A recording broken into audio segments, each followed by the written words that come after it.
Hey, everyone, and welcome back to the Raising Rice's podcast. My name is Marissa Rice, and I will be your host today. I am so excited you guys are here. And before we jump into today's topic, I wanted to share something exciting. Over the coming months of this summer, 2026, you are going to start hearing me talk about a new direction and a bigger vision for what's been growing in our hearts for quite some time.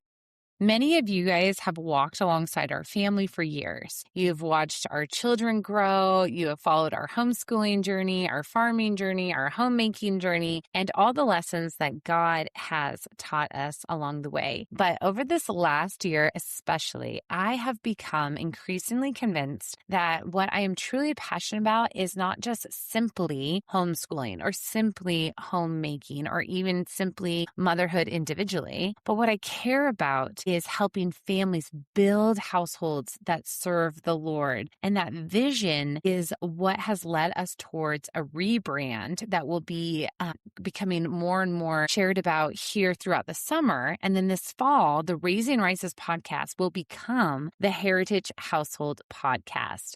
And I cannot wait to tell you more about it as we get closer. So alongside that, I am also working on a project right now called the Heritage Household Blueprint. It will be a step-by-step guide to helping families build intentional, Christ-centered homes. You'll hear more about both of those things throughout the summer, but today's episode really serves as a foundation for where we are headed.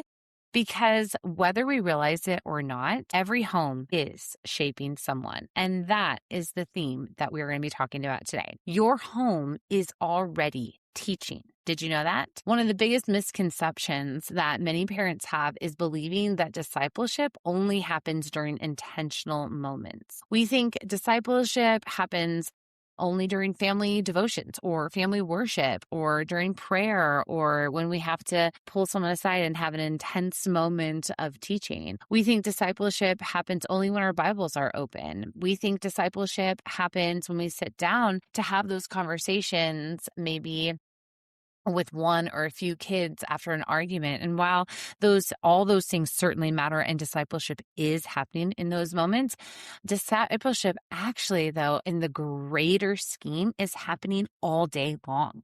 There's so many minutes, so much time that goes into discipleship that we're not being intentional about. And that's okay. Your home though is teaching every moment of every day. Your children are learning what matters in the large quantity of time. They are learning what's normal. They are learning what receives attention.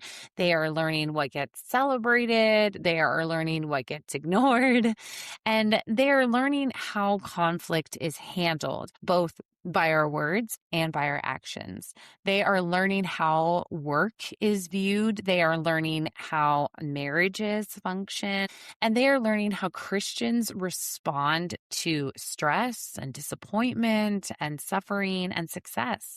But long before children understand your theology, they absorb your culture. And every home has a culture, whether you know it or not. The question is not whether your home is shaping your children. The question is how.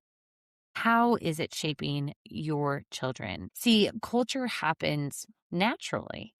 The reality is that every family develops a culture. Some cultures are built with intentionality. Others are built accidentally. And if you've ever planted a garden, you already understand that these types of principles. You do not have to be intentional to grow weeds. They just simply appear. Left alone, disorder naturally grows. But a fruitful garden requires planning. It requires cultivation and maintenance and watering and weeding. Homes are much the same way. Without intentionality, most homes drift actually towards chaos. That's probably why we've gotten so many motherhood shirts that say chaos coordinator. Not because parents are bad people and not because they do not love their children, but because culture is always being formed. Something is always growing and developing. The question is whether we are cultivating what is growing, whether we want it to grow or not. So, what are you teaching without realizing it? I think one of the most helpful exercises that parents can do is just to step back and to ask yourself or you and your spouse, what is my home teaching right now? Not what do I hope it is teaching, because that's also an important question. But we need to evaluate, we need to have our eyes open for right now. And we need to ask ourselves, what do we intend to teach? But we need to find that starting place of what is actually being taught right now. If someone lived in your home for 30 days, let's say, what conclusions would they draw after spending time here? Would they conclude that Christ is, in fact, central to your home's atmosphere, to your conversations, to your teaching? Would they conclude that family relationships really do matter in this family and that they prioritize them? Would they conclude that serving others is important for this family? Would they conclude that Scripture has the authority and truth in this family? Would they conclude maybe that work or hard work is valuable to this family? Would they conclude that hospitality matters to this family? They might think gratitude is normal. Saying please and thank yous are normal in this family. These are important questions because children often learn far more from observation than instruction. And while instruction is still important and should be taught, actually, when we inform or when we teach and instruct our kids, it helps us to put the money where our mouth is, right? To have the walking the walk, not just talking the talk. And many parents spend years trying to teach values that their household culture just quietly undermines. If your household wants to have a family focused, unifying time, but then your schedule reflects everyone's going off in different places by themselves, that's not really walking the walk. You're talking the talk, you're telling us what you want, but you're not living it out.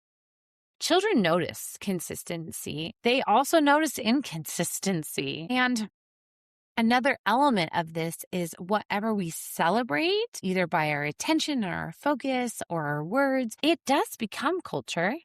One of the most powerful ways culture is built is through celebrations. So like whatever you celebrate becomes important, whatever receives attention grows. And if achievement receives all the celebration, then children learn that, wait, achievement is the most important. Or if sports receive all the celebration and time and energy and atmosphere, then children learn that sports is the most important. If appearance receives all the celebration, then children learn that appearance is most important. But what happens when we celebrate, let's say, kindness or faithfulness or service, hard work or generosity? What about if we celebrate someone being courageous or obedient? Suddenly, we are teaching something much deeper when we celebrate those character values. The values of a household are revealed by what receives the praise and attention. And that is something that every family can begin to just evaluate, to take off the rose-colored glasses, to look around at their family and really decide, where is my time and energy going? What is receiving the praise or the attention? And then as you discover these things in your family, we need to focus that household culture is built through rhythms, okay? So most families think culture is built through like these big moments, right? Like, a family vacation or the winning of a game or a breakthrough moment. But culture is usually built actually through just ordinary rhythms. And that's how you can find out what is important to that family culture. Ordinary rhythms like family dinners and bedtime prayers, maybe Saturday chores or Sunday worship at church. Maybe reading aloud together, maybe serving together or working together. Maybe it is sharing meals with others in your community, like hospitality, singing hymns, scripture memory. These ordinary practices, they may seem small in the moment or insignificant to the grander things of life, but over years, they actually become the identity of the household. See, the goal is never perfection, but the goal is consistency. Small, faithful habits shape the household over time. And it is really important to have that vision. One thing that I've learned in both homeschooling and homemaking is that it is difficult to build something that you cannot describe. This is one of the reasons that I have become very passionate about helping families develop a vision for their home. Most parents have goals, which is great. That's great. But fewer parents have a clear vision of where they want to go and where they're headed. A goal, see, it might be, I want my children to behave, right? But a vision would be more, I want to raise adults who love God, serve others, and walk faithfully with Christ. The vision actually changes the motivation. Vision influences priorities and schedule and discipline and discipleship. Vision influences how we spend our money and our time. Without vision, we react, but with vision, we lead. One of the things that we are building inside of the Heritage Household rebrand is that we are creating what we're calling the Heritage Household Blueprint. It is a really amazing resource that we're pouring our love and blood, sweat, and tears into. And it is helping families identify exactly what kind of household that they are trying to build and then create practical systems that support that vision. Because vision without action just remains a dream. But vision paired with intentional habits, that becomes a culture. And we want to. Our mission here, and I pray your mission for all of you, would be to build households that serve the Lord. And when I think about our own family mission here in the Rice family, we just always return to Joshua 24:15. As for me and my household, we will serve the Lord. Notice Joshua does not say, just for me, that's my goal for myself. No. He says, as for me and my house, my household. There is a household vision for everyone in it. There is a family identity and a shared direction that is communicated in that verse. And that verse has become increasingly meaningful to me over years because it reminds me that we're not simply raising children. We are building a household that worships together, that serves together, that learns together, that works heartedly unto the Lord together, and ultimately seeks to glorify God in all that we do.